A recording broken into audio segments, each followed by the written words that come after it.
What's up, guys? Welcome back to another episode. This is going to be your astrological yearly forecast for the year of 2026. This is just going to be an overall, astrology forecast for the year. I don't have time to do any of the zodiac sign, horoscopes, but monthly horoscopes will continue. But this is just going to be another yearly video that I've done, just to, add another, content to my page. Because I did 2025, and that was the most changeable year that we've probably ever experienced. In 2026, this is going to be kind of a continuation of what started in 2025, but we're entering new territory. We are turning the new page. We are starting a new chapter in our lives. This is going to be your astrological monthly, yearly forecast, I should say. We're going to be going through each month, all 12 months. Talking about the most important transits. We're not going to go through every single transit or like every lunation or something like that, except for like the eclipses. We're going to talk about all of the the planet ingresses into the new signs, because we have a lot of that happening this year. A lot of just important things happening. I did this for 2025, so this is just going to be, another version, but we're going to be talking about the year of 2026. And I've kind of already presented the quarters for each month. So we'll kind of go through that as we, jump back and forth of looking at the quarter of the month and then looking at the chart. So that's going to be the general vibe, the general structure of how this video is going to unfold. If you are new here, my name is Cody. I'm an astrologer. I've been doing these videos for quite some time now, a few years, longer than that. I've been working on this for almost I would say about 6 years at this point. So basically this whole decade, I've been doing this astrology work, and it's been unfolding in the most drastic ways. It's been unbelievable. I'm excited to continue this work. It's been very lovely. It's been awesome having the reactions of this community grow, and I'm really excited to see how this year unfolds for this. And I hope you guys can join me and just come ride along. Let's just take a joyride and stuff like that. So join the community. I am on every social media, and if you want to check out my social media, I'm mainly on Instagram. Oh, and this is my merch website, which we will get to in a second. Okay, so if you want to follow me on Instagram, it's Codifer or whatever. I'm on Twitter, X, at Cody22V or something. If you want to follow me on Twitter, I'm on Facebook as well. This is just where I usually, promote most of my work and stuff like that. I'm recording this a little earlier because I just trying to get ahead of my work. So if you want to follow me, I have some links here. So I'm on Patreon. I kind of advertise that as well. I have a $10 tier if you just want to just support the channel, or you can become a free member. I do free written horoscopes for every month, every season. So if you want to just join for free, you get those free horoscopes and whatever, and other advertisements that I do sometimes on Patreon as well. On YouTube, follow me on YouTube, grow the community. I'm on TikTok. I usually record these little videos, these clips, and I advertise my merch on TikTok as well if you want to check that out. I'm also on Spotify. I think it's just Codifer's Astrology on Spotify, a little podcast on there. I know it's not on the links here, but I'm on Spotify just to let you guys know. And if you want to join and check out the merch website, codifersuniverse.myspreadshop.com. That is what I just kind of showed you in a second ago. This is my merch website. I'm wearing the merch right now. It's a partnership that I've been working for. At this point, it'll probably be 4 or 5 years. There's a bunch of stuff. I make planetary designs. I have Uranus and Gemini, a bunch of other planetary designs that I've made this previous year. This is the name brand design, if you want to call it, Codifer's Universe. I do Chinese zodiac signs as well. I will have the year of the horse 2026 design out at this point. And I do a bunch of zodiac sign designs. This is the Sagittarius one. I should have, and I will have Capricorn merch and possibly new Aquarius merch, and so on and so forth as every month goes on. So if you are interested in that, just a little quick preview of what's on the merch website. A bunch of designs, guys. They do zodiac sign. I've been doing this for, like I said, like 5-6 years at this point. It's a cool little thing. You know, they're great quality products.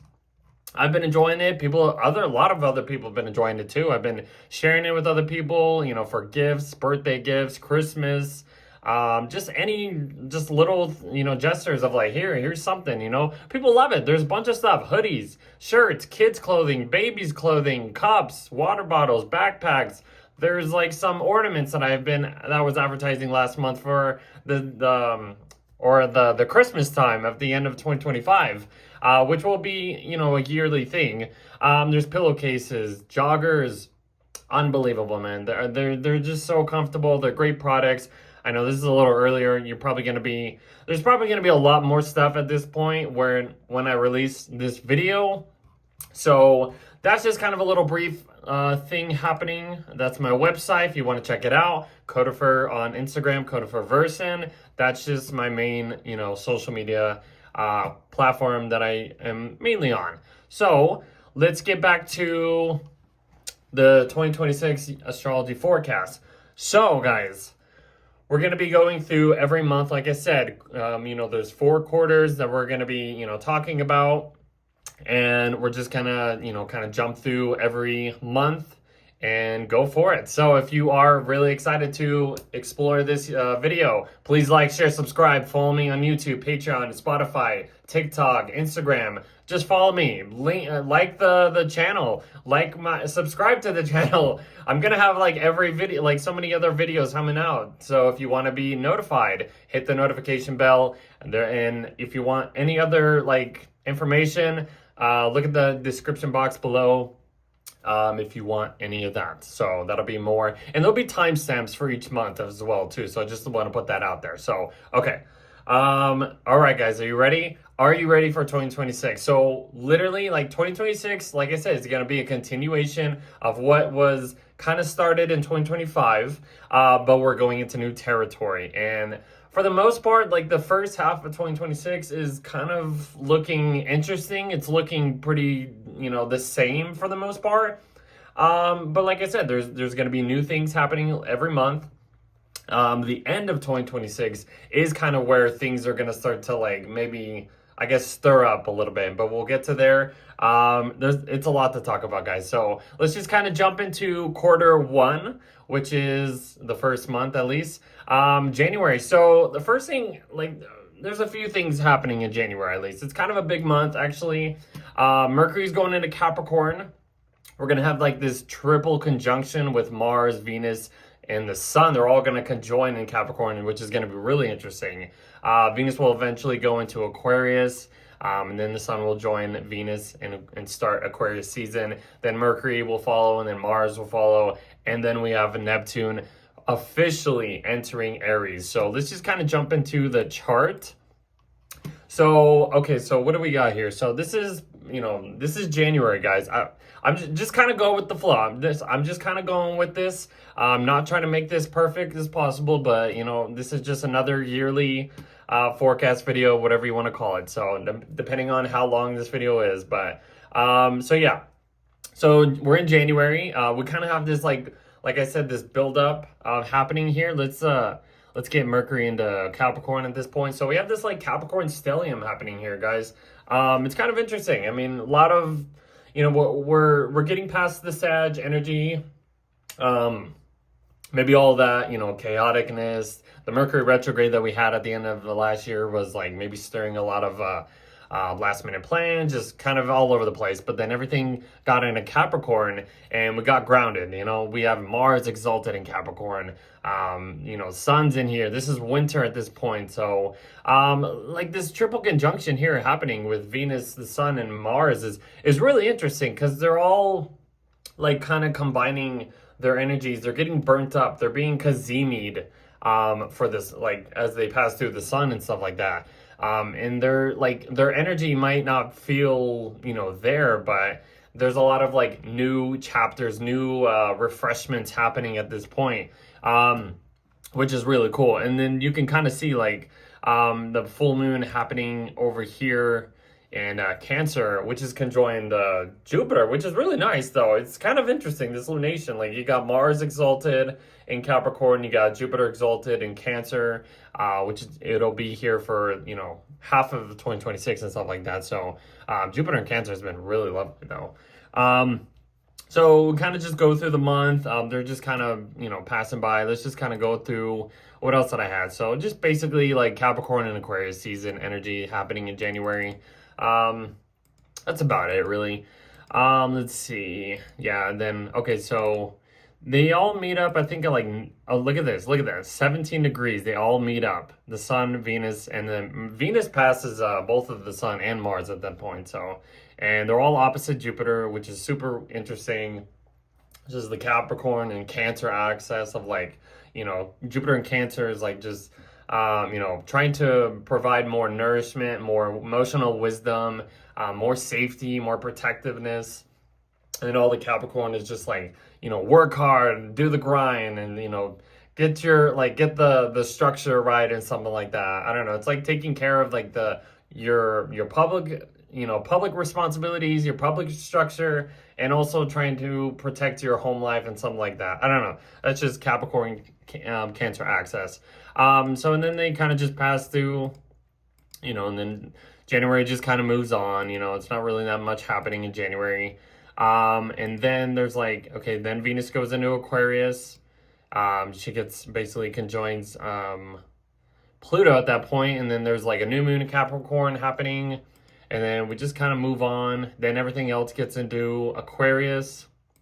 Let me just kind of adjust this a little bit. Okay, so then everything gets into Aquarius. There's like a huge stellium here, so we're off to like the future. We're off to, the new energy and something like that.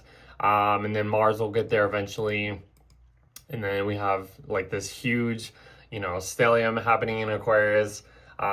Pluto's already kind of fully into Aquarius. These planets are just passing over Pluto. Neptune's about to leave Pisces for good. Neptune's been in Pisces since 2011, 2012-ish. So this is like the final like week or the final month, you could say. It's only going to be in January where it's finishing its time at Pisces. And then it's fully into Aries until like 2038, 2039. It's like at the end of the 2030s, which is a long time from now at this point. So it's crazy to think of. So, and then there goes Neptune in Aries. I wrote down January 26, 2026, all the way through May 21st, 2038. That's kind of like the full ingress, because Neptune will leave Aries in 2038, enter Taurus, and then retrograde back into Aries, like around, I guess, later on that year. And then I think fully moves into Taurus in like 2039. So that's a long time for Neptune and Aries too. So we saw a lot of, we'll continue in talking about this. Okay, so that's basically January, guys. So let's get to, I guess, the last day, and we'll go to the next month. So what do we got going on in February?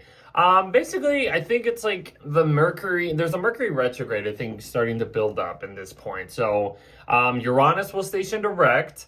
It's in Taurus. It literally just went back into Taurus back in November. It basically, it was in Gemini for like a little bit of the summer of 2025 all the way to like November 2025. Then it went back into Taurus, and, it was in retrograde basically. And then, we had Uranus in Taurus from November, December, January, and then here in February, it's stationed direct. And then we have a few more months, or a couple more months, of Uranus and Taurus finishing up its long transit that it's been in since 2018. lot of stuff happening, guys. I mean, these outer planets have been shifting signs this whole decade, basically. I mean, even, from 2020 when we had like the Saturn Pluto conjunction, and like the beginning of 2020, that's when, COVID happened and stuff like that, which is crazy to think of. And then we had the Jupiter Saturn conjunction in Aquarius at 0 degrees, initiating like the next 20 years of their cycle.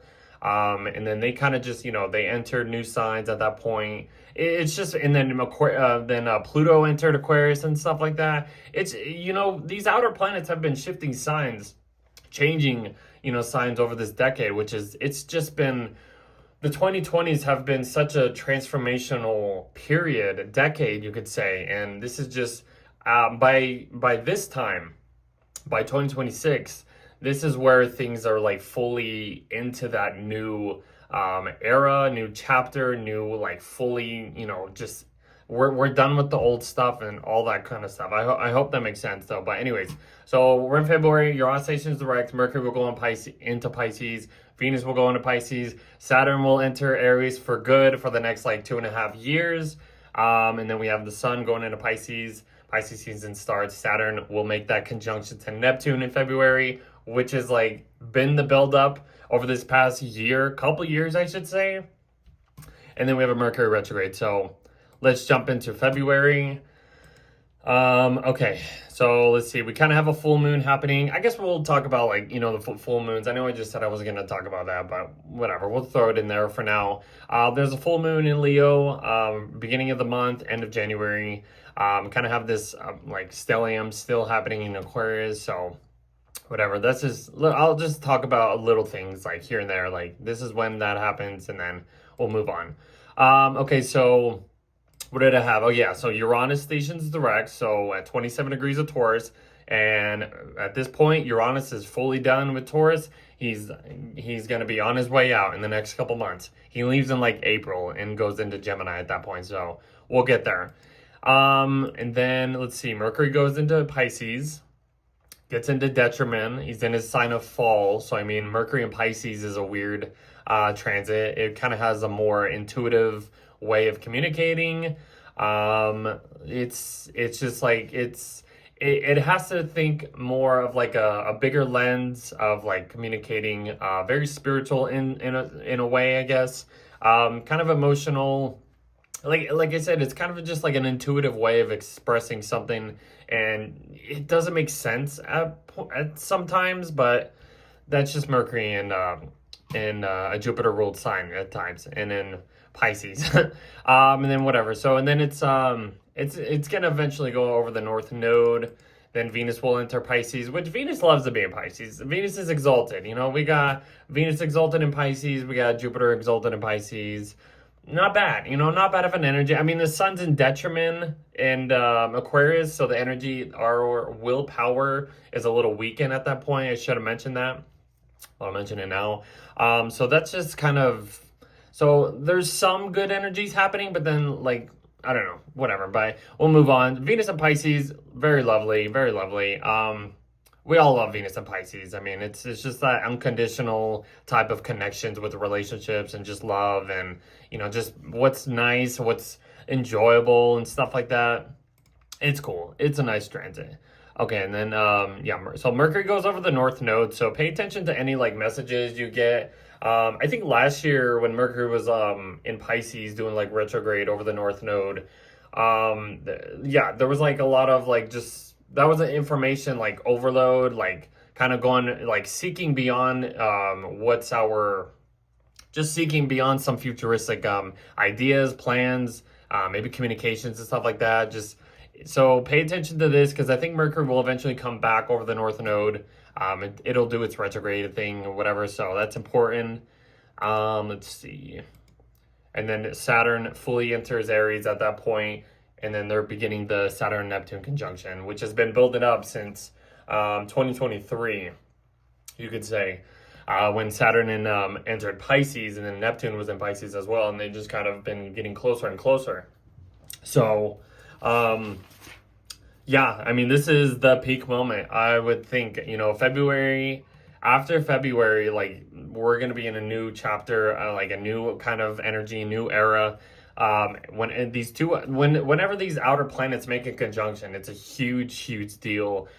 Saturn, I mean, yes, Saturn's entering its sign of fall. Saturn's about restrictions, responsibilities, maturity, setting long-term goals, but, like having some type of limited way of getting it, and it's like over time, it takes a little bit more. It needs to take more time, even though Aries is like, I want to get it quick, and it's just like, it's a weird energy. I was explaining this, I think, when Saturn first went into Aries last summer. Like, you kind of have to, like, you're kind of hesitant on making moves or making long-term moves because we have to take a little bit more time because that's what's just Saturn and Aries is at that point. That's Saturn's energy and stuff. So, and then Neptune, this, doing things, having this new idealistic perception on what we think what we didn't think was possible is actually possible. But if you're looking at the global stance at this point, there was a lot of like war-like type of confrontations around with countries and stuff like that. So that's kind of maybe the negative side of like what could actually play out as we get into 2026. So we've been kind of dealing with this. So I mean, I wouldn't say it's nothing new. We've been kind of in that era. Like it was, I don't know. Like that's just another layer of that too. So this just begins the Saturn Neptune conjunction. Boundaries will be dissolved. The last time Saturn and Neptune made a conjunction was in Capricorn.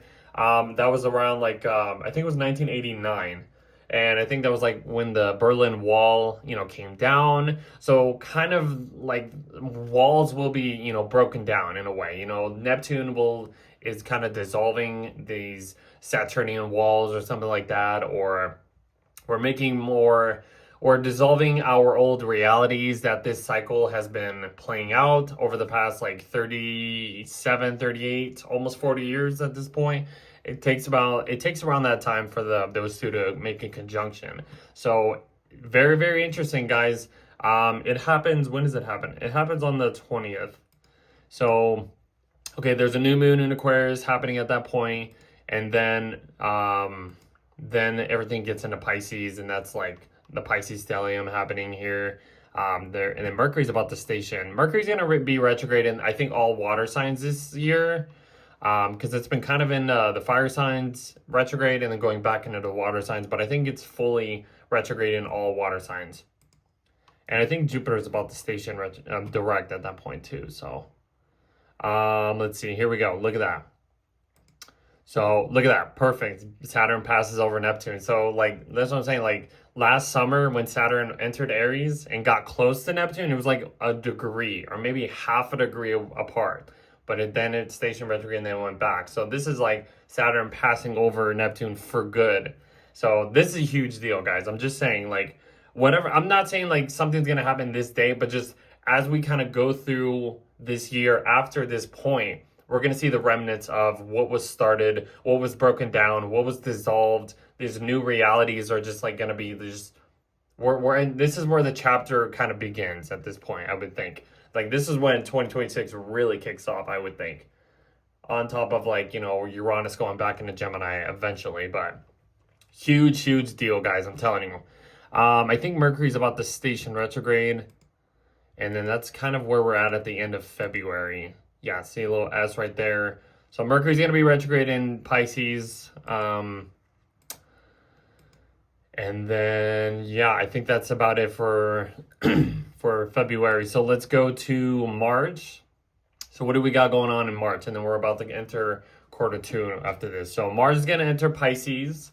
We're in eclipse season at this point. So even in February, we're probably feeling some type of eclipse build up, the energy's heating up at that point. March, we're fully into it. Lunar eclipse in Virgo, one of the last ones we have in the signs of, Virgo, and then in, Pisces or whatever, because the lunar nodes are going to shift signs later in this summer. Venus will enter Aries, Jupiter will station direct in Cancer. There's a solar eclipse in Pisces. Like I said, this is one of the last solar eclipses in Pisces. Then Aries season will begin, and Mercury will station direct, and then Venus will go into Taurus. So that's kind of where we're at this point. So, let's see. Okay, so, oh yeah, the lunar eclipse. Okay, the node's not here right now, but the lunar eclipse in, wait, what was it? What was the first thing? Okay, Mars goes into Pisces, duh. Okay, so Mars enters Pisces. I forgot about this stuff, guys. Here, I need to look. Okay, so Mars enters Pisces, and then we basically have the lunar eclipse in Virgo. So even though the south node is not there, but this is it. Like, there's that. The north node is at 8 degrees of Pisces, so that means the south node would be at 8 degrees of Virgo. So Mars and Pisces, though, I mean, like, Mars and Pisces is kind of just interesting, I would think. It's more adaptable. It's in a Jupiter ruled sign. It's an immutable sign. Kind of just like blends into like it follows intuitive feelings on getting things done. Like if you feel like getting something done, you're gonna like head in that direction. If you don't, you kind of have to. You might be a little like skeptical and be like, you know what, I will kind of slither away over here or something like that. Mars and Pisces is kind of interesting though. I mean, I'll explain more probably in the my monthly forecast or whatever, but yeah, Mars and Pisces is a little interesting. Um, the lunar eclipse in Virgo, I mean, we've been having this kind of energy over the past, what, year and a half at this point. So eclipse season is here, a lot of things happening, Mercury retrograde's happening. So, I mean, a lot of change. I mean, look at that. The Saturn Neptune conjunction just happened. Now we're going through eclipse season. So this is like an extra layer of changing what's going on at this point. So maybe we won't get the too much of a clear, I guess, green light, you could say, until like the end of March or as soon as we get into Aries season or into April. A lot of things happening in March, though. I mean, huge changeable month. Let's see. I think, okay, that's when, okay, now Venus is about to go into Aries. So Venus is in her sign of detriment. She's kind of in her little spicy hot girl sign, something like that.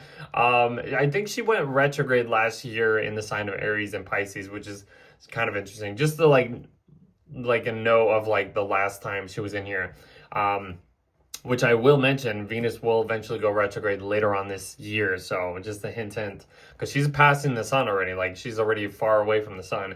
Anyways, so Venus is coming into this conjunction here anyway. So I mean, it's like Venus and Aries. People who have Venus and Aries are really want to go out there and just grab. And they're more like takers in a way. Not to say that it's a negative way, but it's like, if they want something, they're gonna get it, no matter what it is, no matter what the cost is or whatever. I would say, yeah. But I mean, it's a little spicy. It's a hot, kind of energy, a little flirtatious, kind of sexy in a way. She's in detriment. I mean, it's a very martial type of energy of the way she has to attract things. She has to be more direct, go after anything that she wants, something like that. We're kind of getting a little Mercury cazimi at that point, so halfway point, whatever, something like that. Jupiter is about to station direct at that very soon, right here. Okay, so 15 degrees, Jupiter and stations direct in Cancer. So we're Jupiter's finishing its time in Cancer. We still have a few more months of Jupiter in Cancer at this point, so excuse me. So yeah, and then let's see. Mercury's kind of coming near Mars at that point. I think that's really it, honestly.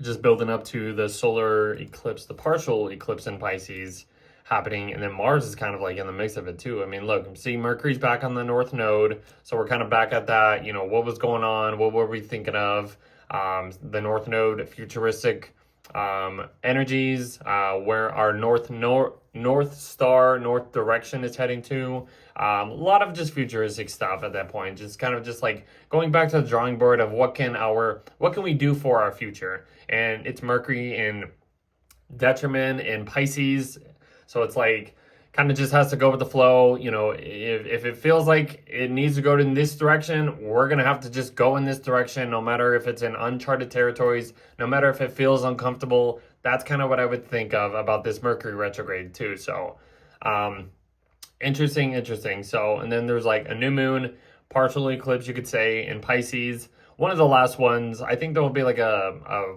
partial full moon eclipse in Pisces later on, but then everything gets into Aries. I mean, we got this little Aries buildup here at the end of March. Sun is exalted in Aries. That just kind of brings up the solar energy, the vitality just starts to kick up a notch. The days will get longer as we get into spring, that kind of stuff. And then everything just kind of passes over. The Saturn-Neptune conjunction happening here. Mercury's finishing its time in Pisces. Let's see. I think that's really it. Yeah, and then Venus will go into Taurus. I think one of the next So Mercury stations direct around, where is it at? Like the 21st, and then Venus will eventually after that go into Taurus. Eventually, she passes over Chiron, then she gets into Taurus. So that's about it for March, I think. Yeah. Okay. Yeah. So let's go back to, so that's quarter one at least at this point. Quarter two. So I mean, there's not much going on in April. I mean, there kind of is, but I mean, yeah. I mean, there's like a full moon happening there eventually, but Mars will enter Aries, Mercury will enter Aries, then the Sun will get into Taurus, then Venus will will pass over Uranus and Taurus. And then she gets into Gemini, and then Uranus basically follows and enters Gemini for good. So let's get into the chart. Okay, so we're in April of 2026. April looks cool. A lot of stuff is just moving forward at this point. Like we're past the eclipse season. There's the full moon in Libra. So around this time, I think is around Easter. Usually after the full moon in Libra, Easter, basically is happening. It's like the first Sunday or whatever after the full moon, or the following Sunday. That's just a keynote there. Let's see. So what else do I got here? Okay, then basically just Mars will eventually get into Aries to kick up. Mars is, in its home sign of Aries. It's lighting up the gas. It's working at its best. But it passes over Neptune and Saturn, so it's like it's like we're hitting the pedal, like the gas, but then the brake is still on, and it's like that's kind of like gonna be the energy of Mars going over at least Saturn, I would say. Like Mars and Neptune is like, okay, we're gonna be doing this spiritual kind of energy. We're gonna have all this built up energy to just go after it, anything we want to attack. And no matter which way it is, I mean, even if it's globally, like this could be some warlike confrontations. So just watch out at this point. I would just point that out there. And then like Mars will go over, Saturn, and it's just like we hit a wall or something like that. Like, let's see. So Mercury's ending its shadow too at this point, so it's finishing its time in Pisces. Let's see. Mars, okay, so I got that. Then Mars makes that conjunction with like Neptune, so we're kind of in this like, Neptune's kind of like encouraging Mars to just go at it, or there's some actions that is being dissolved that we probably thought we couldn't do, and then Neptune just lifts the veil, and we're just like, whoa, we actually can do this or something, whatever it is. And then it goes over Saturn, it's just like, oh, never, maybe we can't do this. Like that's kind of like the vibe. Let's see, and then okay, then look at it. Like I posted something on my Instagram story, I don't know, a few months ago about like this time in Aries, this April Aries season time, and it's just like there's so many, like Mercury's in Aries, Neptune's in Aries, the moon's in Aries, Mars is in Aries, Saturn's in Aries, the sun's in Aries, and then like what, this is just so much newness. And that's what I was kind of explaining when I like posted that stuff. It's just so super weird. Like there's just so much Aries. Like there, like almost every planet is in the sign of Aries at this point, and it's just like, what? So I don't know. It's mind blowing. I would think. There's a new moon happening in Aries too, kind of on Chiron. Chiron's about to leave Aries at this point too, and we'll get to that, which is unbelievable. Chiron, it feels like Chiron's been in Aries forever. But yeah, this is crazy. I mean, like this is kind of when Mars is hitting that conjunction with Saturn right here around the 18th, 7 degrees. So we're hitting a wall. We're not going anywhere fast, even though like I said, this is kind of interesting because it's like, yeah, the ruler Mars in Aries, where it wants to just have all of this built up energy and just go, go, go, go, go. But then Saturn's here, and it's all about like restrictions and discipline and boundaries. And it's just like, we need to take more time doing this. And it's just like, this is where we hit the wall. This is the gas pedal, or like hitting the gas, but also like holding on to the brake as well. So it's like you're damaging something at this point. So you got to watch out and be careful. That's like the best way of explaining this. It's super weird. This is gonna be super weird in a personal and a global. I'm telling you, like I know there wasn't that much in April, but April is kind of wild at this point. And then basically that's when Venus is finishing its time in Taurus, going over, making a conjunction with Uranus, and then they're both gonna enter Gemini. So look, they make the conjunction at 29 degrees of Taurus, and then she goes into Gemini, and then Uranus fully gets into Gemini. That's at that point too. So it's gonna be super weird, super cool actually. April is gonna be wild, I would think. Like honestly, I don't know. It looks wild. I don't know exactly how it's gonna play out, but it's gonna be kind of wild. So yeah, Uranus is done with Taurus. It's been in Taurus since 2018. It gave us that little introduction last summer into last fall, but now we're fully into this new chapter. These planets are in these new signs. At this point, this is a huge shift in the energy, the global stance of just personal life stuff. It's huge, guys. So, okay, so we are getting into May. So let's get to the notes here. What do we got happening in May? So we got Mercury going into Taurus, Pluto stationing retrograde. Mercury will fly through Taurus and go into Gemini already. Mars will enter Taurus, which is in detriment. Mars and Taurus, we'll get to that. Venus will enter Cancer, and then the Sun will enter Gemini, beginning Gemini season. So, okay, so we're in May at this point. So Mercury gets into, hold on, before we get there, there's a full moon happening. I just want to mention at least the full moons, maybe the new moons. I know I said I was going to mention all that, blah, blah, blah, but I'm doing it anyways, I guess. I changed my mind. So there's a full moon in Scorpio around the beginning of May, end of April. So whatever. That's all I'm going to talk about. I'm not going to explain the energies of that, but I'll just tell you when it is. So whatever. Anyways, Mercury gets into Taurus. You know, Mercury in Aries is very quick. It's very just sharp. It's boom, boom, boom, boom, boom. Mercury gets into Taurus. It slows down. It has a more grounded, calmer way of expressing just thoughts, ideas, just communicating in general. Very pleasing in a way, I would think. What else? I got like these planets, Mars squaring Jupiter at this point. It's kind of interesting, but I'm not going to talk too much about that, but that's just kind of like, oh, look at that. And then Mercury kind of makes a square to, Pluto too, but whatever. Let's see. Yeah, Venus is kind of flying through. She's getting so far away from the sun at this point.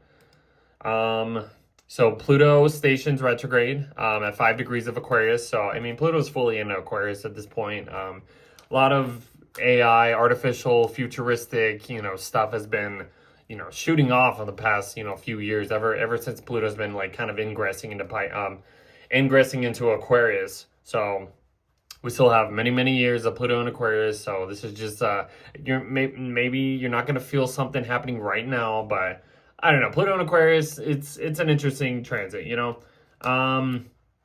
Let's see. So Mars going over Chiron. There might be some like healing, some wounds or something. I don't know. I'm not really gonna explain that. It's not really a big point. Big thing to talk about. So yeah, so Mercury's coming up to the sun, followed by the sun coming close to Uranus.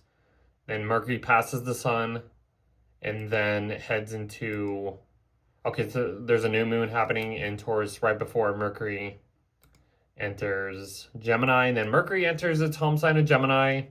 Communication gets very quick, easy, just very chatty. Just this Gemini energy, very chatty, loves to learn, loves to just chat, gossip, blah, blah, blah, have a little adaptable, little curious and stuff like that. And it's making a conjunction with Uranus too. So this is like some brilliant ideas or like some eureka. I always like to say eureka kind of energies when Mercury comes up to Uranus and makes a conjunction or something like that. So, but this is like this is a Mercury conjunction with Uranus and Gemini. So this is like a really new, fresh, kind of energy, new ideas, being curious about just new things and stuff like that. So this could be very interesting, actually. Very exciting, maybe very, very restless anxiety, like prone, like our nervous system might be just all over the place.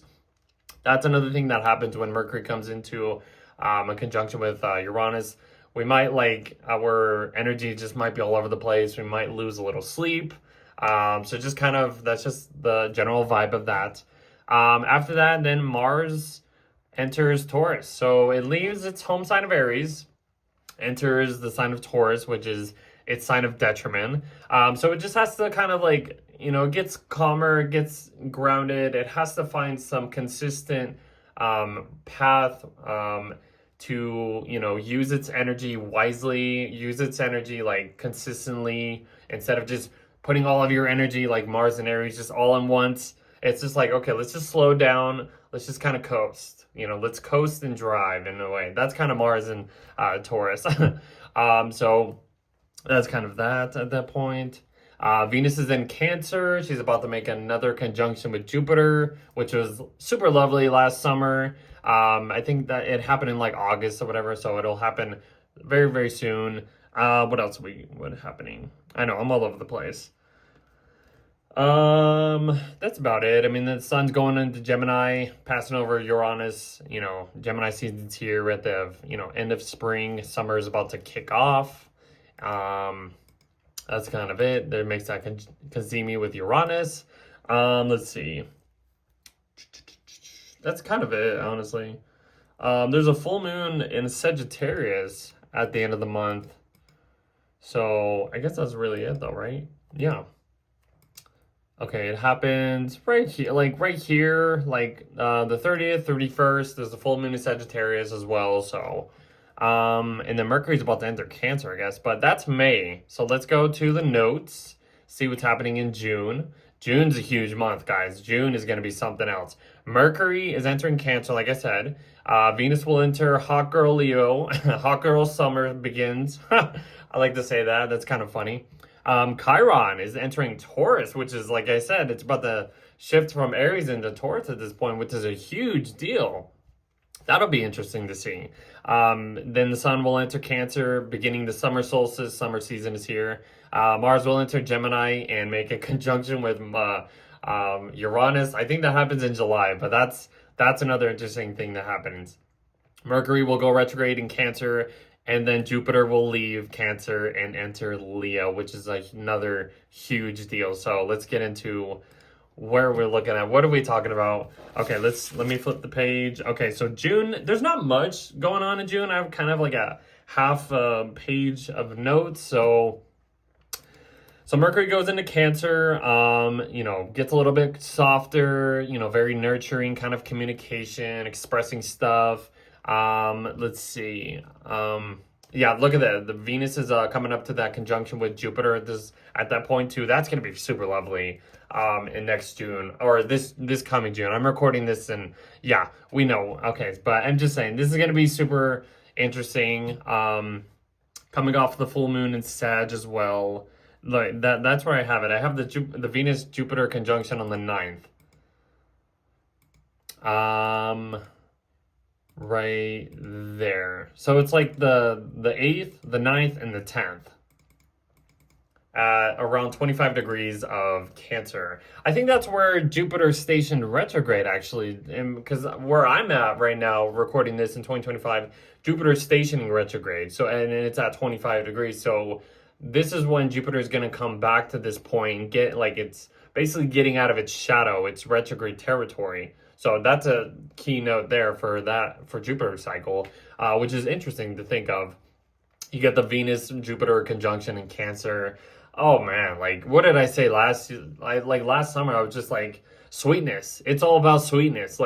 You got Jupiter exalted in Cancer at his best. Venus just loves to be in Cancer. It's a very soft, easy, kind of just lovable energy. You put the two the beneficial planets together, and it's just nice that we're getting another conjunction of this. I don't know. I think this is very, very lovely, guys. I mean, take advantage of that. That's super cool, actually. Super, just unconditional lifting Venus. Jupiter is lifting Venus up, and it's just just all this love, expansion, Ain't love grand? Basically, that's a good way of explaining that. Like, ain't love grand and just sweetness. Like, it's just as positive as you can get, honestly. Like, it's just super, super cool. I love that. I love that. I love that. Take advantage of that, guys. We get another conjunction of that. So, I think the last time they made a conjunction was when, like, during the Mars opposite Saturn transit. So, this one's gonna be a little easier to handle instead of just during that. So, I just want to mention that. Let's see what else is happening. I'm just loving that at this point. Then Venus gets into to Leo. Hot girl summer, very just proud, wants to be the spotlight, wants to be the performer. Then there's a new moon happening in Gemini around like 23 degrees or something like that. So after that, Chiron, the wounded healer. The wounded healer is changing signs. Look at this. Hold on. When does it happen? Right here. Oh my God, it's just crazy because like Chiron is an asteroid. It's not even a planet, so it's like a celestial object. It's an asteroid, and it's called the Wounded Healer. It was like the story of it is like it's like a centaur or something like that, and it like got shot with an arrow or something like that. I don't quote me if I'm saying this wrong. But it's like it got shot with an arrow in its like thigh or leg, and it couldn't heal it, and it kept that wound, but having that wound kind of like gave, I guess, the energy of Chiron. Like it's kind of like a teacher of like a healing teacher, I would say. I would think of. And it's just, it's interesting because it kind of looks like a key. So it's Chiron's like the key to your healing, but also some type of trauma that is somewhat painful in a way, but it's like showing us them. So little keynote of that. Having Chiron in Aries, I think Chiron entered Aries in like, I want to say 2018, 2019-ish, something like that. So it's been kind of traveling through Aries, and it's like there's been this like painful, and I wouldn't say painful, but this wound with our individual selves or something like that. And it's been weird. I mean, it's a over time generational energy in a way. But I feel like having Chiron enter Taurus, Taurus is about, stability, financial stuff, or agriculture. I mean, there could be some challenges here in a way, maybe some wounds, some painful traumas in a way, but also something's gonna shift this energy into like bringing more healing, I don't know, over time. This is just the first ingress. Chiron eventually goes back into Aries. We can talk more about it maybe when I get to the month of this, around this time, but it's just super interesting. That's a huge, huge deal, guys. Even though maybe some of you might not think it's a huge deal, it kind of is. And then the sun enters Cancer, begins the summer solstice. Mercury's about to conjunct with Jupiter and station retrograde, basically. So it like kind of gets close to Jupiter, and then I think it's stationed. So, let's see. Okay, and then like Mars is finishing up its time with in Taurus, gets into Gemini, and then look, Mercury is stationing at 26 degrees, so it's kind of near Jupiter, but it's like it stops. And Jupiter is about to leave Cancer at that point. It's super crazy. Okay, this is kind of June though too. So then there's a full moon happening in Capricorn around the time, and then Mars, like I said, Mars just entered Gemini. That's when Jupiter enters Leo, because I have it written down on the 29th of June. Right here. Jupiter enters Leo. So like Jupiter is going to be in Leo for the next year until like I think July of 2027. I could be wrong, but around 2027, summer of 2027.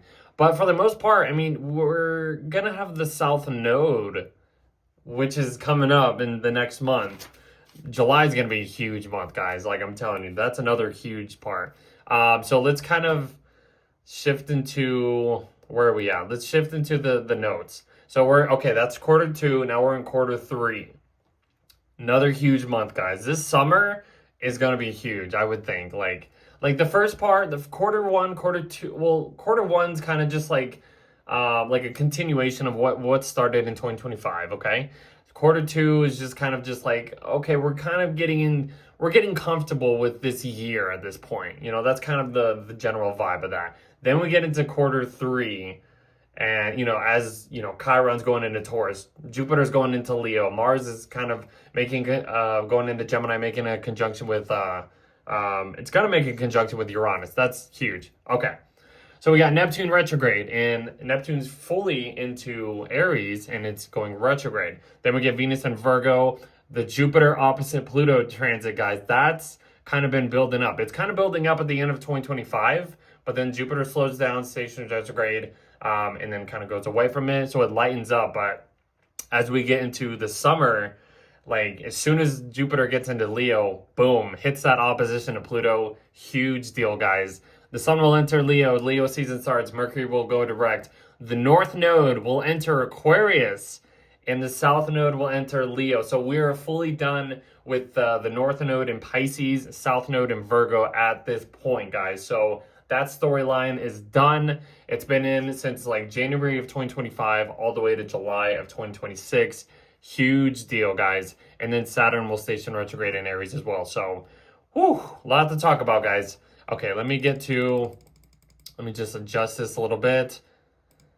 Okay.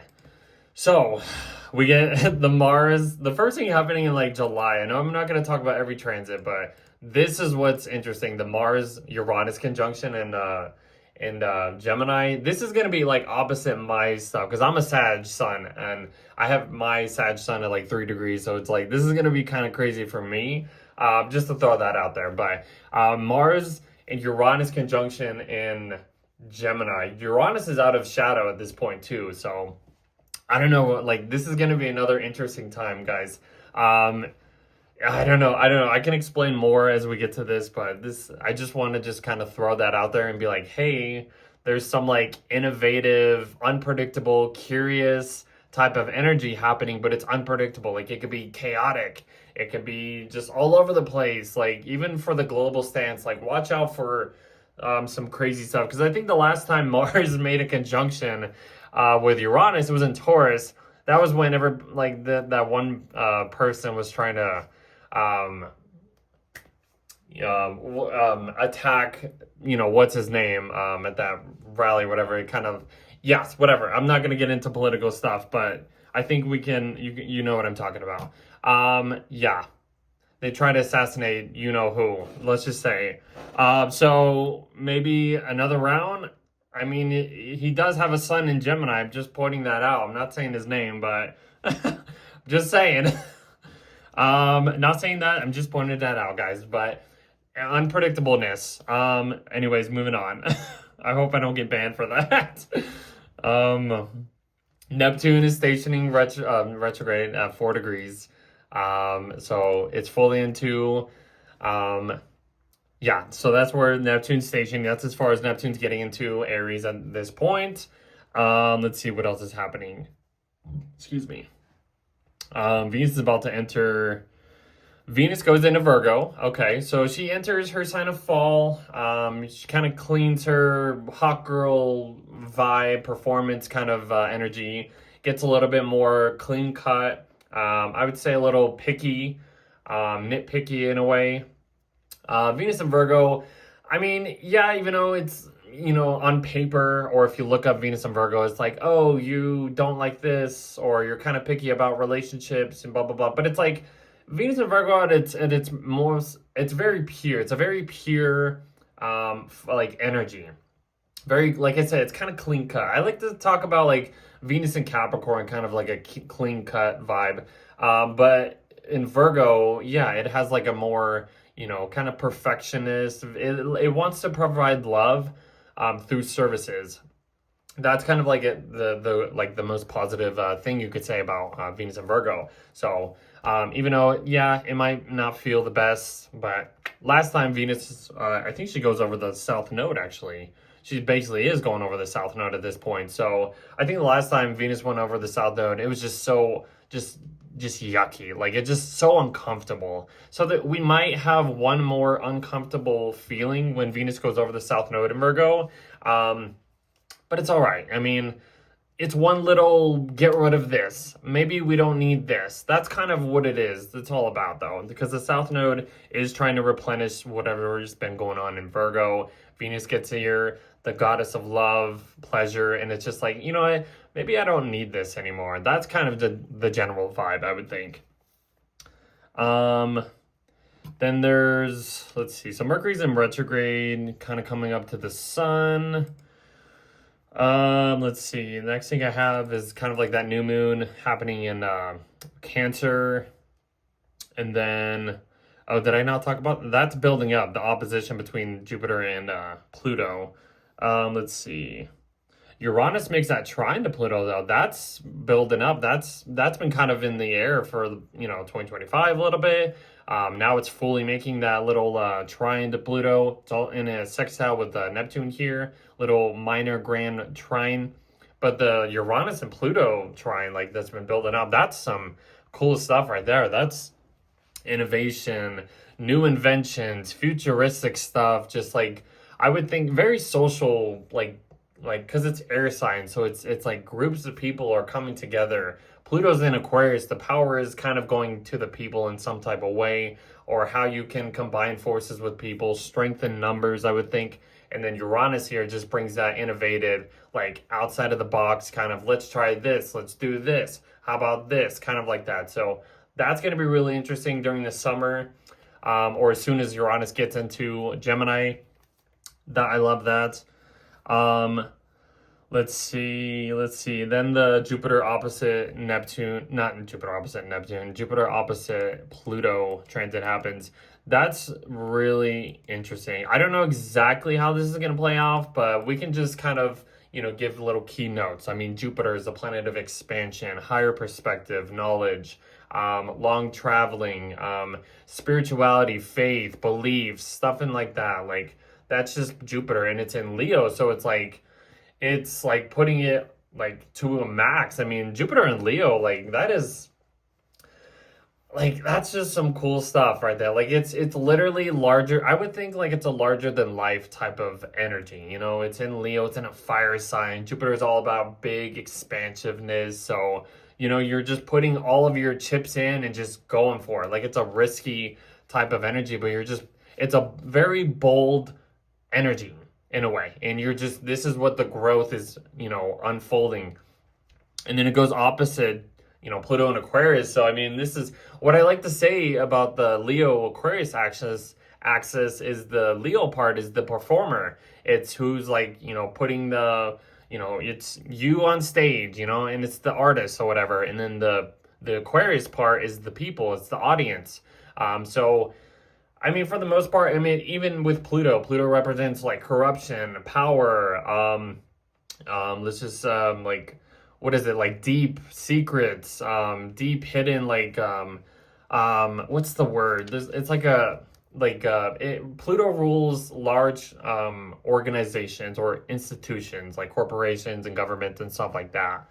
I mean, we can see some crazy stuff maybe happening in the global sense, like worldwide at this point. Just to kind of throw some ideas out there. I mean, this is going to be a huge deal too. Jupiter is making a trine to Neptune over here and making a sextile to Uranus. So there's like this, this is really wild actually to look at. I know there's a lot of good things going on here, but the Jupiter opposite Pluto, trining Uranus, sextiling Jupiter, trining Neptune, sextiling Pluto over here. There's a lot going on here. This is super, super cool. Super interesting at this point. Just want to throw that out there. Let's move on. Then the sun, we'll get into Leo. The sun is in its home sign of Leo. It's going to make a conjunction with Jupiter. That's adding another layer of this larger than life type of energy. Let's see. What else? Saturn stationing retrograde. There we go. The little S. This is as far as Saturn's getting into Aries this year, 14 degrees.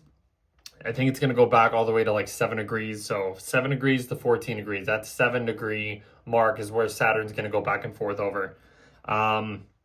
Mercury stations direct around in Cancer. Then we have, I think that's when does that happen? Does that happen? Okay, so the full moon in Aquarius happens before the nodes get in there, and that's the Jupiter Cazimi.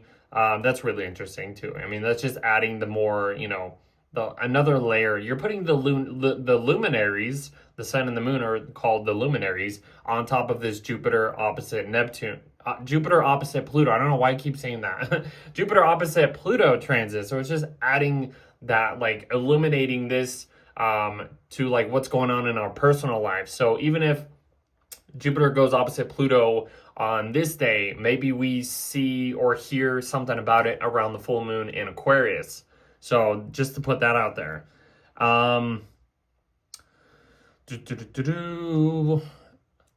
So the nodes are going into Aquarius. I have it like right before the full moon in Aquarius, so I don't know why.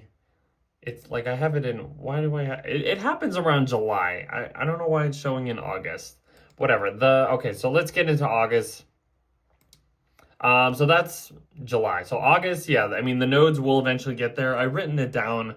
I don't know, whatever. It'll eventually get there. So August, Venus will go into Libra. Mercury will go into Leo. Mars will enter Cancer. We have a solar eclipse in Leo happening here, so we're back in eclipse season. I mean, whatever's been going on in July, I mean, it just adds that eclipse changeable energy as we get into August too. Virgo season begins, Mercury in Virgo, lunar eclipse in Pisces, like I mentioned earlier, and then Venus will enter shadow in Libra. So that's a little interesting to talk about. Okay, so let's get into August. So Venus will enter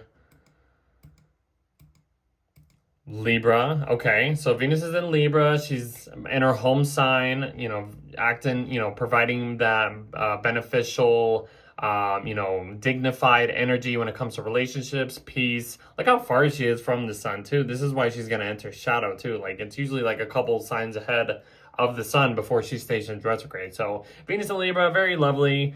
Then I have Chiron stationing retrograde in Taurus, so that's kind of just like as far as Chiron's going, just introducing this point. Let's see. And then Mercury will enter Leo. Okay, so Mercury enters Leo. Yeah, I mean, so yeah, we get Mercury and Leo. I mean, I don't know why the node is not in Aquarius at this point, because it should be in Aquarius and the south node should be in Leo. So like that's a huge deal, guys. I mean, the north node, and let me just see why this won't. Okay, it shows it at the end of August. That's ridiculous. Okay, I guess we'll get to there when we get there. Anyways, Mercury gets into Leo. Loudmouth, bold speaking with your chest, something like that. I'm not hating on Leos or anything. Mercury's gonna go over Jupiter too, so I mean that's like big information, larger than life information, or just big things happening at that point. So super cool. We get a new moon, which is I wrote down the partial eclipse in Leo, which is gonna be like the first eclipse in Leo and Aquarius at this point. So I mean, yes, we can basically talk about the nodes being in Leo and Aquarius. The north node is going into Aquarius, guys. The north node is our north direction, our north star, whatever you want to call it. And it's heading into the sign of Aquarius, which is like putting the focus on like the future, let's just say. Groups of people, society, what else? Coming together, I would think. Like I kind of said with Pluto and Aquarius, strength in numbers. It's just adding that layer of like strength in numbers, groups of people, just finding your tribe in a way. Because the South Node will be in Leo, and like the South Node is about like replenishing wherever it's at.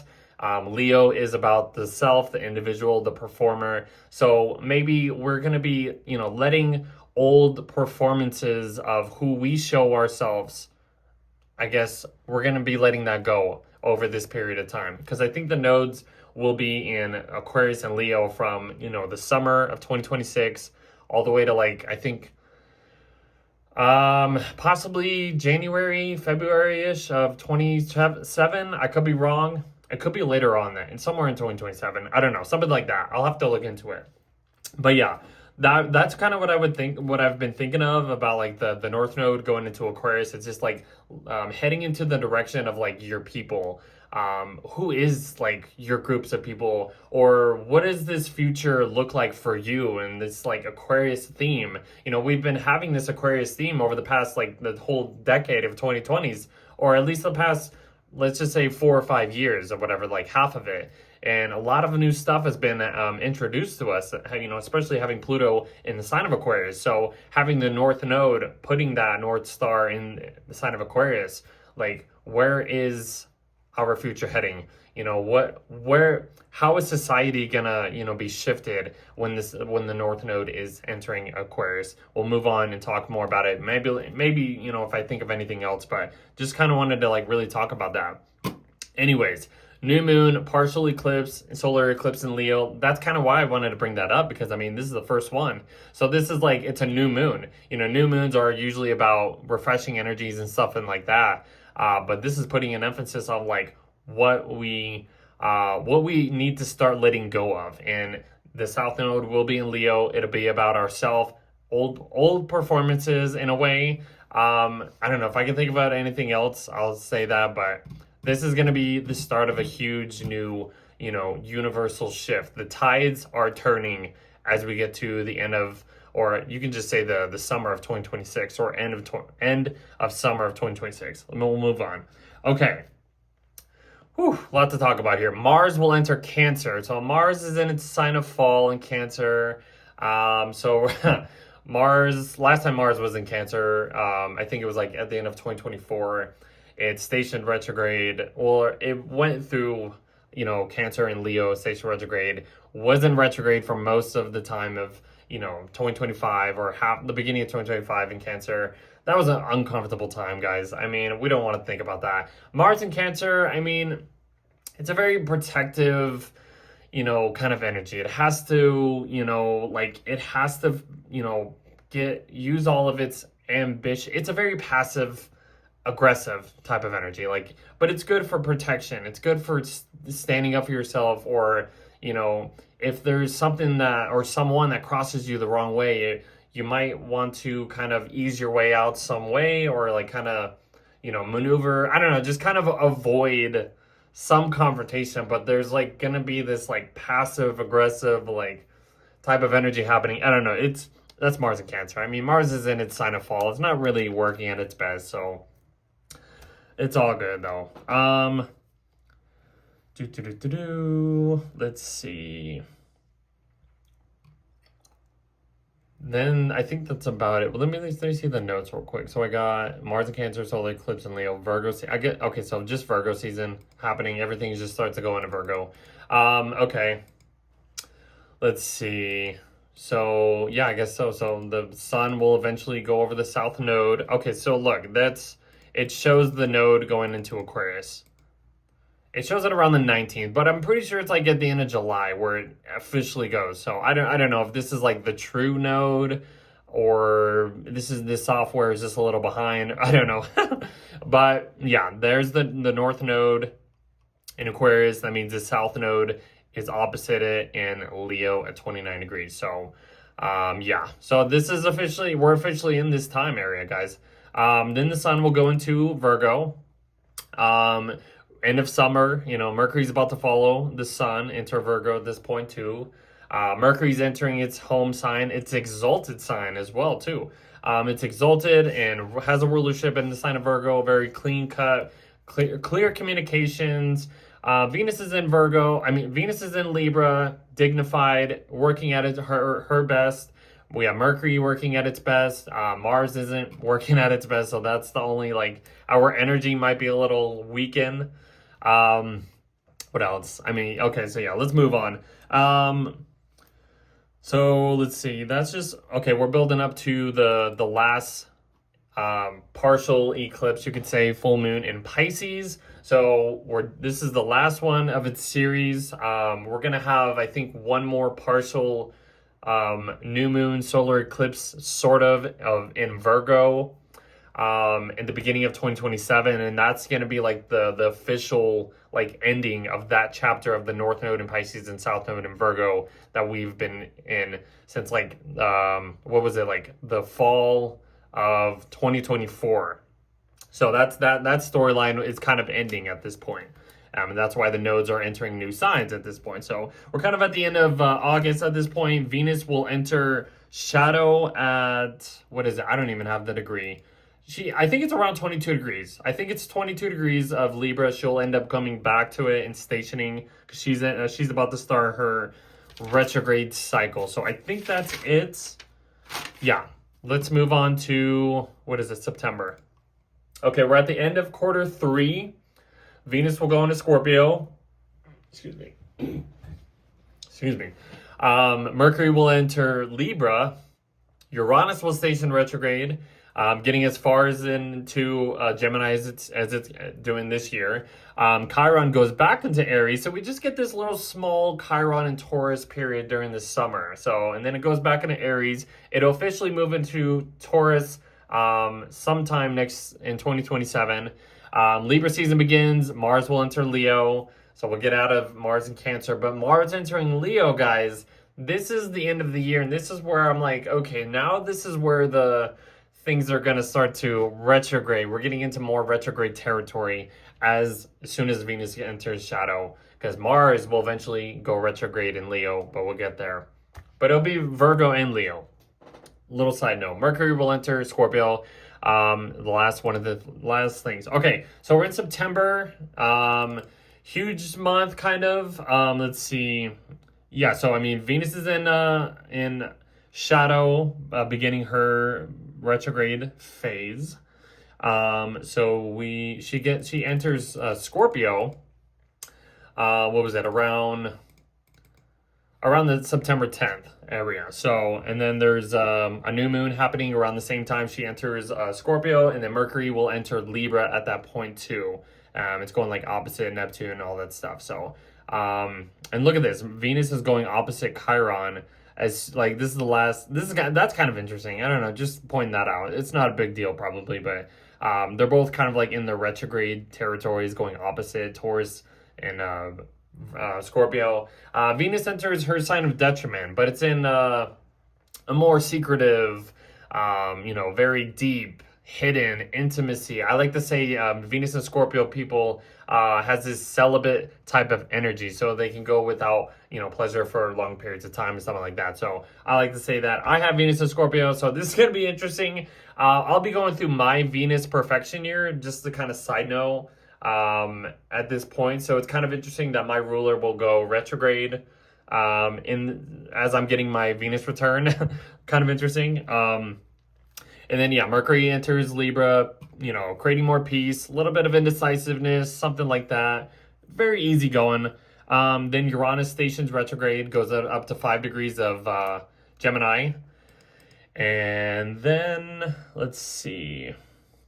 That's when Mercury goes opposite Neptune, trines Pluto, trines Uranus. We dealt with that last year. That was really cool. So we kind of get that again, that little air trine that we dealt with last end of summer, beginning of fall. Kind of cool time period. Let's see. And then I think that's when, let's see, I have Chiron going back into Aries. Venus is making a square to Pluto at that point. She's kind of slowing down, so that could be kind of annoying. Power struggles, power dynamics with relationships, what we are trying to value. We're trying to maybe value very, secretive things, but outer forces will kind of, rub us the wrong way in some type of way. Just to add that up there. I'm not going to explain the whole thing, but then the sun will enter Libra, which basically begins fall. And the sun is entering its sign of fall. So it loses its dignified willpower. It kind of gets a little weakened in some type of way. And then we're building up to the full moon in Aries. And then Mars is going into Leo. And then this is kind of where like the Jupiter and Leo part kind of starts to get a little annoying, because the South Node is there and Jupiter is kind of just getting closer and closer to it. So it's like the first couple months of Jupiter and Leo, it's gonna feel fun. It's gonna feel exciting. It's gonna feel so cool. And then as we get to like the end of the year, that's when Jupiter gets closer to the south node. Mars will eventually come up to Jupiter and the south node. And then it's just like, oh, okay, this is where things kind of get a little annoying in some type of way. So enjoy Jupiter and Leo for like the first few months, I would think. That's kind of it for September. Then Mercury goes into Scorpio and joins Venus. Venus is basically stationing. She's like at her station point around 8 degrees. And then that's kind of September. Not very, kind of quiet. Excuse me. Then we get into quarter 4. And this is this quarter, this is where things is like, oh, okay, here we go. This is where like we get the challenging, I wouldn't say challenging, but more retrograde slowdowns and stuff and like that. So Venus, look, I put this in like super caps in a way, like I'm drawing this. I'm like Venus retrograde. Venus stations retrograde in Scorpio. Pluto will end up stationing direct. We have Scorpio season happening. Mercury will go retrograde, followed with Venus. So we get like that double retrograde energy. And then Venus will go back into Libra as we get to the end of October. So okay, so we get into October. What did I say? So Venus, yeah, Venus is this is the Venus retrograde period of time. So October, November, we get Mercury as well, stationing retrograde. Then another water sign. See, Mercury's retrograde in all 3 water signs in 2026. But anyways, so there it is, 8 degrees of Scorpio. Venus is stationing retrograde. So yeah, Venus retrogrades, like, there are times where we have to go back over maybe certain values of what we want in general. This can be, relationships. This can be some type of possessions. It's in Scorpio, it's in detriment. So this is like some uncomfortable, I don't know, situations or values that we might not want anymore. And we're going to have to like kind of go back over certain feelings, certain intimate connections, deep values. Like, do we like this? Do we not want this anymore? Like this is like kind of us getting into the dirty work and being like, we're thrown into the mud and we're just like, you know what, I don't like this anymore. Or there's some type of like yuckiness, this swampy kind of energy that's like being provided, that's being shifted at this point. And this is like, you know what, I need to kind of go, back over certain things that I do want, or what actually is more valuable when it comes to these deep, intimate connections with relationships, values, financial like attractions and something like that. That's kind of what I would think of. That's Venus retrograde though. So yeah. And then you got Mercury right here too. So a lot of like, you could say your exes could come back at this point, something like that. Testing to see if they're worth it or not, just to throw that out there, guys. So yeah, after that, then Mercury will enter its shadow and go through its little retrograde as well.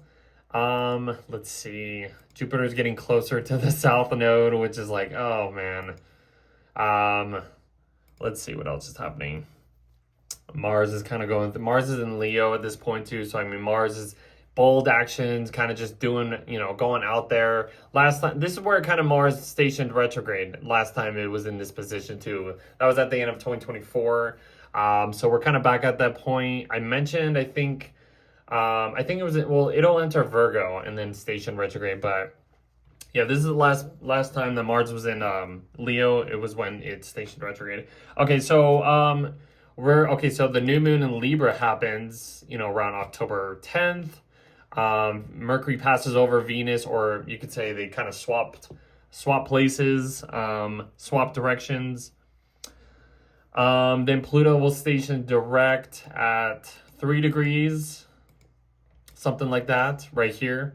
So 3 degrees of Aquarius, whatever. Okay, and then Mercury's getting pretty deep into Scorpio. So Mercury in Scorpio has this hyper focus, kind of way of expressing things, kind of focusing on like what's underneath the surface, or kind of wants to get, a little deeper in the conversations of like taboo topics, or, what people don't normally like to talk about. And it likes to just like probe into the secrecy.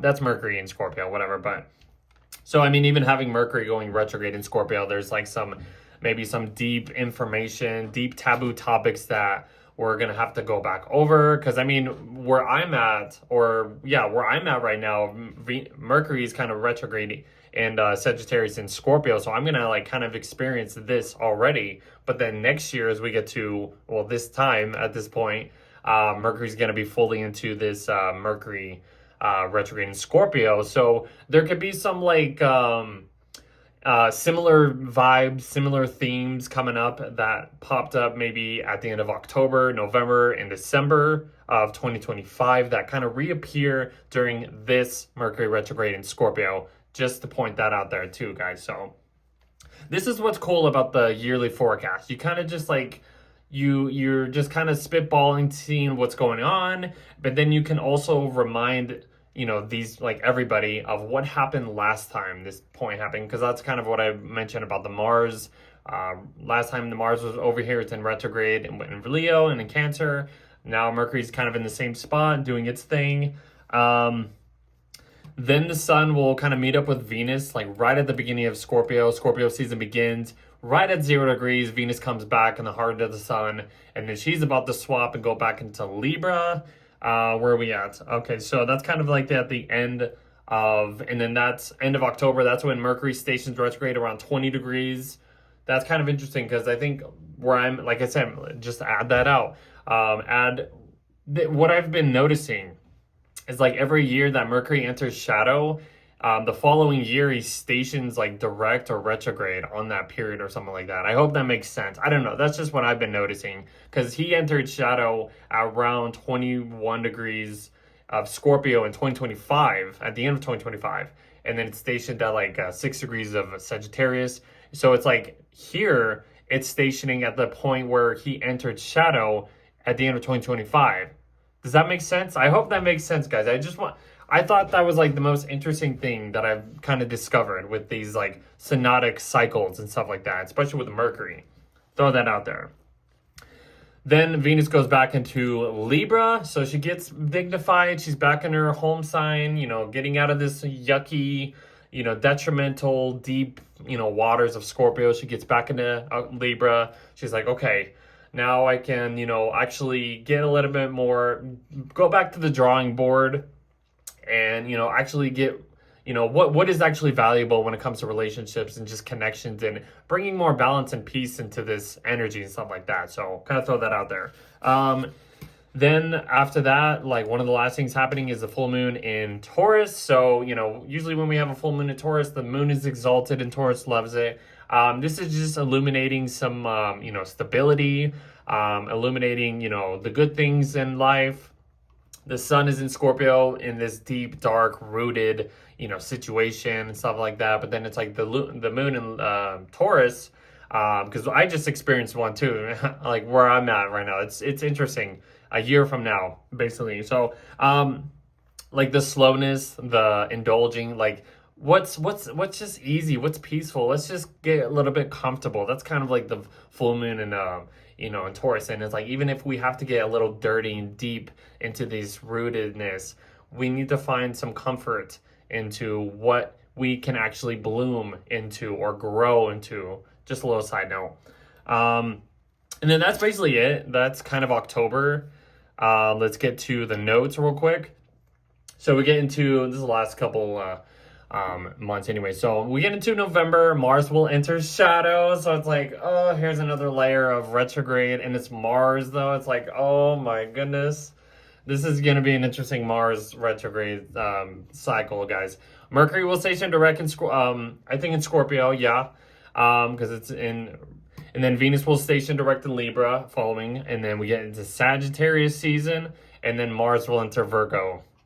And then that's when he starts to slow down too. So November is where the Mars retrograde cycle kind of kicks off, and it's just like, oh man, here we go. Okay, so we're in November. Where are we at? Okay, let's get actually into November.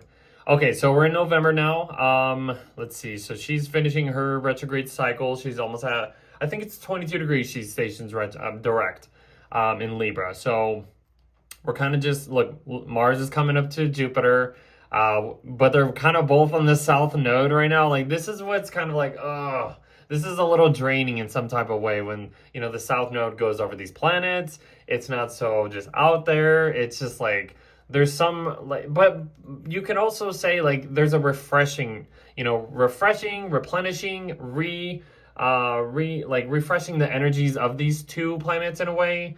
But it might not feel out there. Like, I don't know. It's going to feel somewhat draining and somewhat low in a way. So I know, guys, you probably don't want to hear anything negative, but I'm just describing the astral weather.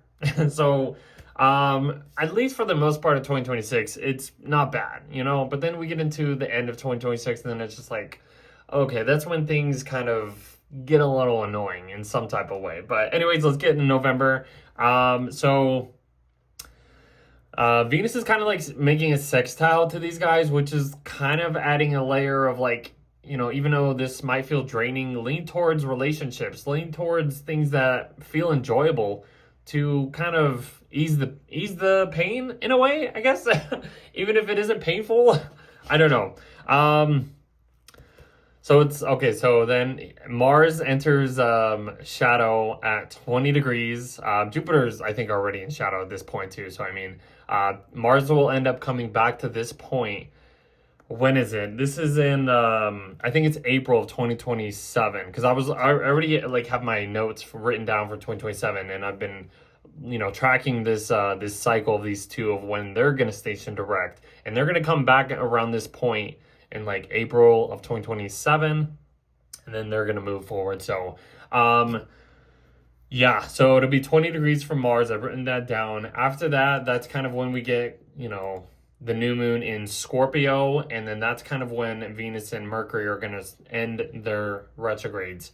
So let's see. I have it around the 8th. Then that's when Venus makes their little sextile to these guys. And then I have Jupiter conjunct the south node on the 11th. So look, the north node's at 25 at this point. So that means the south node is right where Jupiter's at. So this is like the diminishing of Jupiter's expansiveness, this boldness, and it's like, ooh, no, not so much anymore. Like, so just kind of hold on. It's just replenishing the Jupiter cycle if you want to look at like what is actually the positive side of this. So letting go of like like I explained it kind of like with the north node in Aquarius, south node in Leo, like letting go of like old performances and all that stuff, going towards like a new type of energy, new futuristic, you know, group society type of thing. I don't know. That's the north node, I would think, in Aquarius. The Mercury and Venus will station direct. So that's so weird. They state like both S's happen around like the same time. That's super weird sometimes. I mean, like, what? Okay. So Mercury's direct at 5 degrees of Scorpio, and then Venus is direct at 22, which I literally said she enters shadow back in like August or September-ish. We're done with that. We're done with the Venus retrograde, which is nice. We've gone through the relationship, the values, you know, switch up. We can move on from that. After that, that's when Mars will conjunct. Oh, it's basically in a conjunction with Jupiter at this point. So Mars is on the south node. It's on Jupiter. Man, I mean, that can be, it's like, that's exciting, but there's like the south node is on it. So like, I don't know. I'm repeating myself. Like anything can happen, guys, I guess. Like bold moves, but bold ways of like letting old bold moves go, bold directions, some type of growth, kind of being cut off in some way, but replenished to have a new direction of growth. I don't know. That's just something I can think of. Anyways, let's move on. Then basically the sun is just heading into Sagittarius, which Sag season begins. That's the exciting part, at least. Saturn's over here kind of stationing direct very soon. He's almost at 7 degrees. So is Neptune at this point. So we get the halfway point of the Uranus retrograde too. Okay, and then we were building up to the full moon in Gemini, which is basically on Uranus. So, I mean, like, whatever Uranus and Gemini is happening, we're going back over the moon, the full moon in Gemini is just illuminating this energy as well. So, yeah, I mean, full moon in Gemini, you know, information overload, I would think, because Uranus is here too. So this is like an extra layer of like information overload. So yeah, that's just kind of that. Sun's opposite Uranus, like I mentioned, and then Mars enters Virgo. My voice just cracked at that point. And so Mars enters Virgo. It's around the November 25th. Is actually my birthday too. I'll be 30 at that point too. So that's kind of wild to think of. So just to throw that out there. Happy birthday to me.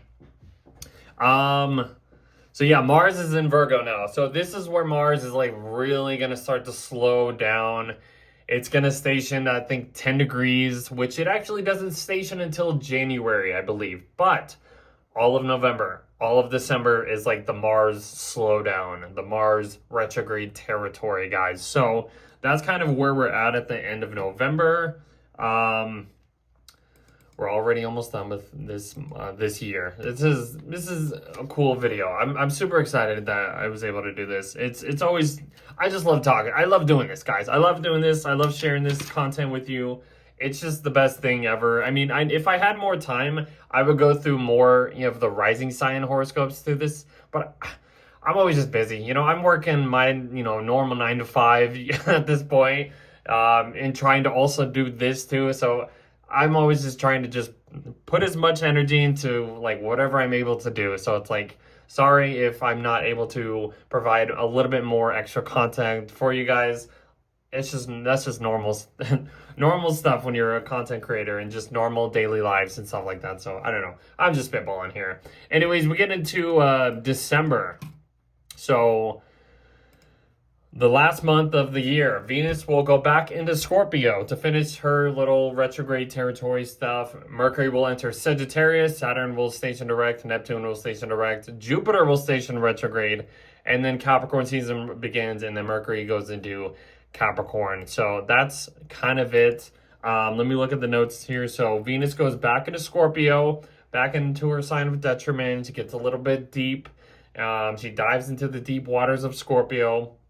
Gets a little bit celibate, gets a little bit, you know, just deeper with these connections, these values that we've been kind of going back over. You know, where maybe there is some deep things that we need to, you know, maybe change, but actually get a little bit uncomfortable into what is actually valuable for us or something like that. That's what I would think. Let's see, this is when Mars is making a square to Uranus too, so that's a little, and Mars is going to be going back over this square with Uranus too, so that could be a little chaotic, a little unpredictable. I mean, Mars and Virgo, like I didn't even explain Mars and Virgo. Mars and Virgo, you know, I mean, it's in retrograde at this point, but like Mars and Virgo has the desire to just like, you know, be of service in the most like, I guess, perfectionist type of way. Like I would think of like, you know, Mars has to focus on the little details, or it likes to focus on the little details of getting little information done, or, you know, kind of focusing on things that maybe other people aren't focusing on. And this is, you know, like I said, doing, you know, focusing on getting the detail work, done, or getting it a little bit, you know, kind of tweaking with certain things and making it as perfect as possible in a way. I don't know. I mean, I could think of something else if I think of anything. But yeah. So I mean, Mars is going to be squared in Uranus. I mean, that could be a little, you know, unpredictable, like chaoticness, like anxiety all over the place. Like our nervous system is probably just going to be wild. That's going to be kind of something that we're going to have to deal with during the winter of this cycle. Anyways, I know. So Mercury gets into Sag, and it kind of just like blends into this T-square of like squaring Mars, going opposite Uranus. Like this is just gonna add another layer of like, oh man, like just all over the place too. So I mean, Mercury opposite Uranus is already like information overload. I just experienced that. This where I'm at. So this is the second time that Mercury is going to be in Sag, going opposite Uranus. Information is just going to be all over the place, or just kind of just, yeah, it's just too much. It's all over the place. That's all I can say. Let's see what else is happening. I mean, yeah, there's a lot happening, and then there's a new moon happening in Sagittarius around 16 degrees of Sag. Let's see what else is happening. Saturn and Neptune are basically stationing direct after that. Okay, let's see.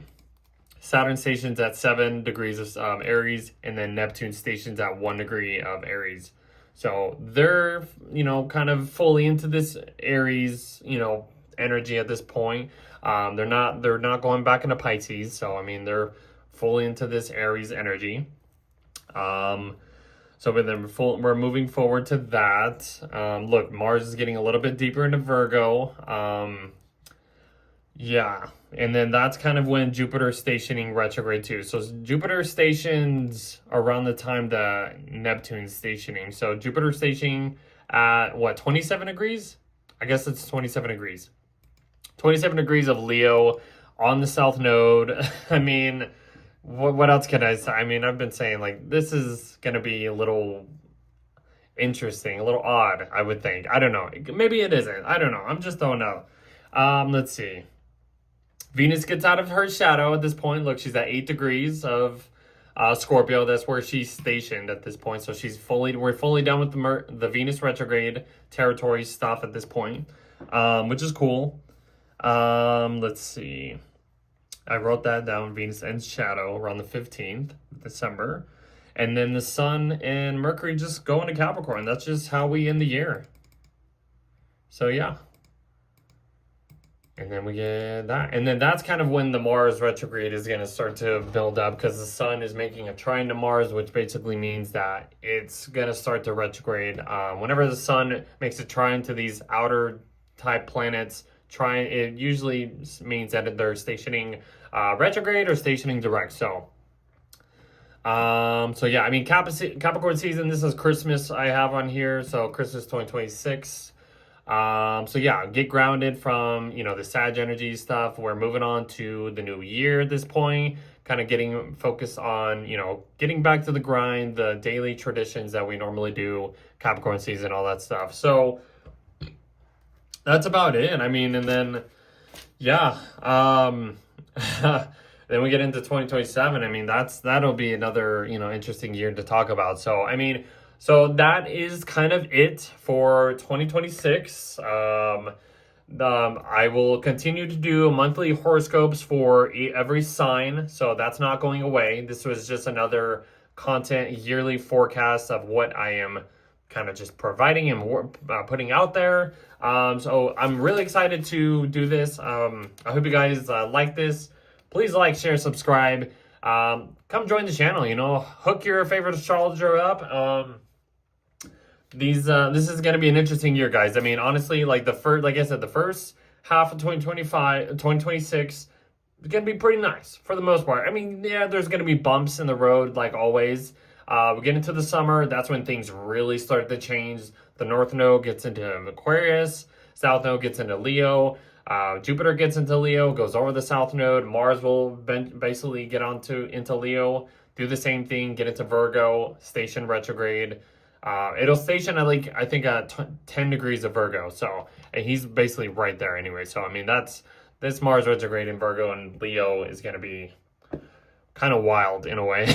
So, yeah, if you want any more information on my content, follow me on Instagram. Link in the description box for for more information. If you want to check where my socials are at, follow me on YouTube. Join my Patreon. Follow me on Spotify, TikTok, whatever it is. Any social content or social media you want to join. Hook your brother up. I mean, this is fun, guys. This is super cool.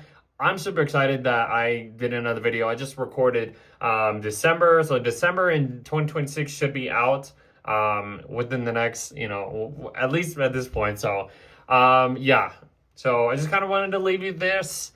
2026 is going to be an interesting year, guys. I mean, I don't know what else to say. I mean, it's kind of reflect back, you know, what do you want to create in 2026? How do you want your life to be? You know, what new plans, what new, you know, chapters do you want to, like, what has started, you know, at like sometime in 2025 that you want to kind of bring into 2026? We're entering the year of the fire horse in the Chinese zodiac. Very, very bold year happening this coming year. So, yeah, new merch will be available every month. The year of the horse will be out. The merch of that. I'm excited about that. New sales, new merch every month. Come check out the merch. Come support your guy. Yeah, I think that's about it though, guys. I mean, I really hope you guys enjoyed this video. Yeah, so I guess that's about it. So we will see you in the monthly horoscopes every month now. So catch you later.